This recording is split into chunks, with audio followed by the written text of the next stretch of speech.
ঘরের দরজায় দাঁড়িয়ে 3 কুল পড়লে কী হয় আপনি জানলে অবাক হবেন।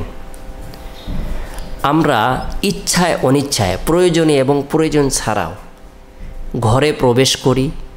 আমাদের বাসস্থান হলো ঘর, সেখানে আমরা আরাম করে থাকি, বিশ্রাম করে থাকি, সেখানে আমরা নিদ্রায় যাই, ঘুমিয়ে যাই।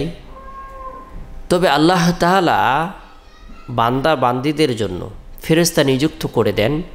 আল্লাহ তাআলা অনুগ্রহ করে তাদের উপর রহমত বর্ষণ করে তাদেরকে নিরাপদ অবস্থায় রাখেন। তা না হলে মানুষ যখন ঘুমিয়ে যায় সে অর্ধমৃত্যু, সেখান থেকে আল্লাহ তাআলাই জীবিত করেন। আমরা অনেকেই ঘুমের মাঝে বিভিন্ন ধরনের নানান ধরনের খারাপ স্বপ্ন দেখে ভয়ে আতঙ্ক হয়ে পড়ি। আর আমরা প্রত্যেকে যদি আমাদের ঘরগুলোর মধ্যে কোরআন তেলাওয়াতের অভ্যাসকে জারি রাখি, কোরআন তেলাওয়াতে আমরা ঘরকে জিন্দা রাখি, তাহলে সেই ঘরটি রহমতের ফেরেশতাদের ঘরে পরিণত হয়ে যাবে। আর সেই ঘরের মধ্যে যদি কোরআন তেলাওয়াত না হয় তাহলে শয়তান বসবাস করতে থাকবে, অন্তরের মধ্যেও শয়তান বসবাস করবে, সেই ঘরের মধ্যেও শয়তান বসবাস করে। তাই আমরা গুরুত্ব সহকারে আমরা যে ঘরের মধ্যে বসবাস করি সেই ঘরের দরজায় দাঁড়িয়ে যদি আমরা পবিত্র কোরআনের সর্বশেষ 3টি সূরা, সূরাতুল ইখলাস, সূরাতুল ফালাক, সূরাতুন নাস, 112 নং সূরা, 113 নং সূরা, 114 নং সূরা, এই 3টি সূরা আমরা যদি ঘরের দরজায় দাঁড়িয়ে আমল করি তাহলে আল্লাহ তাআলা সৃষ্টি জীবের অনিষ্ট থেকে নিরাপত্তা দান করবেন। সুবহানাল্লাহ। পৃথিবীতে যত প্রাণীকুল রয়েছে, যত সৃষ্টি জীব রয়েছে, যত মাখলুকাত রয়েছে, সকলের ক্ষতি থেকে আল্লাহ তাআলা নিরাপত্তা দান করবেন। সুবহানাল্লাহ। জিন জাতি মানুষকে ক্ষতি সাধন করতে চায়, আল্লাহ তাআলা জিন জাতির ক্ষতি থেকে নিরাপত্তা দান করবেন। মানুষের ক্ষতি সাধন করে কুমন্ত্রণা প্রদান করে থাকে, আল্লাহ তাআলা মানুষের ক্ষতি থেকে তাকে নিরাপত্তা দান করবেন। আসমানি বিভিন্ন ধরনের বালা মুসিবত থেকে আল্লাহ তাআলা তাকে নিরাপত্তা দান করবেন। জমিনি বিভিন্ন ধরনের বালা মুসিবত থেকে আল্লাহ তাআলা তাকে নিরাপত্তা দান করবেন। হাওয়ার বালা, জমিনের বালা, আসমানি বালা, সকল ধরনের বালা মুসিবত থেকে আল্লাহ তাআলা নিরাপত্তা দান করবেন। যত সৃষ্টি জীব রয়েছে সকলের অনিষ্ট থেকে, ক্ষতি থেকে আল্লাহ তাআলা নিরাপত্তা দান করবেন যদি আমরা দরজায় দাঁড়িয়ে পবিত্র কোরআনের এই 3টি সূরা আমল করি। সূরাতুল ইখলাস, সূরাতুল ফালাক, সূরাতুন নাস, এই 3টি সূরাকে 3 কুল বলা হয়ে থাকে। তাহলে আপনার আমার ঘরটি নিরাপদ অবস্থায় থাকবে।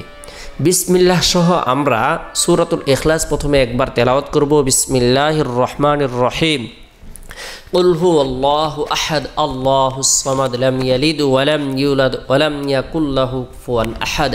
বিসমিল্লাহির রহমানির রহিম। কুল আউযু বিরাব্বিল ফালাক মিন শাররি মা খালাক ওয়া মিন শাররি গাসিকিন ইযা ওয়াকাব ওয়া মিন শাররিন নাফাসাতি ফিল উকাদ ওয়া মিন শাররি হাসিদিন ইযা হাসাদ। বিসমিল্লাহির রহমানির রহিম। কুল আউযু বিরাব্বিন নাস মালিকিন নাস ইলাহিন নাস মিন শাররিল ওয়াসওয়াসিল খান্নাস আল্লাযী ইউওয়াসওয়িসু ফি সুদুরিন নাস মিনাল জিন্নাতি ওয়ান নাস।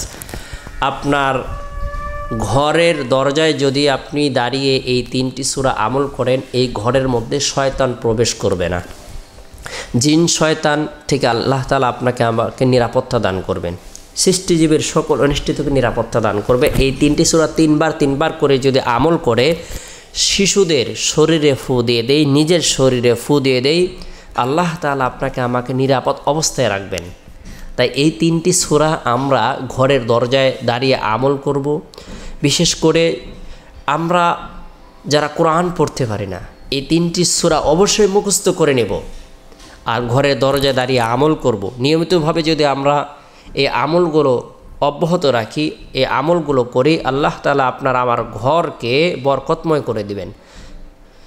ফেরেশতারা এই জায়গায় এসে সাকিনা বর্ষণ করবে। সুবহানাল্লাহ। শয়তান ভেগে চলে যাবে ঘর থেকে। তাহলে আমরা সকল ধরনের অনিষ্ট থেকে নিরাপত্তা লাভ করতে পারবো। বরকতপূর্ণ এই 3টি সূরা কোনো ব্যক্তি যদি আমল করে, বিশেষ করে সূরাতুল ইখলাস কোনো ব্যক্তি যদি মহব্বত করে ভালোবাসে, এর ভালোবাসা, এর মহব্বত তাকে জান্নাত পর্যন্ত পৌঁছায় দেবে। সূরাতুল ইখলাস কোনো ব্যক্তি যদি আমল করে মাত্র 3 বার, তাকে পূর্ণ কোরআন তেলাওয়াতের নেকি প্রদান করা হবে। সূরাতুল ইখলাস সর্বদাই কোনো ব্যক্তি যদি বেশি বেশি করে আমল করে, আল্লাহ তাআলা তাকে সম্বোধন করে বলবেন, তুমি তোমার ডান দিকের বেহেশতে প্রবেশ করো, কেননা ডান দিকের বেহেশত হলো উচ্চ এবং উত্তম। সুবহানাল্লাহ। আল্লাহ তাআলা আমাদের সকলকে গুরুত্ব সহকারে বরকতপূর্ণ এই 3টি সূরা আমল করার তৌফিক দান করুন।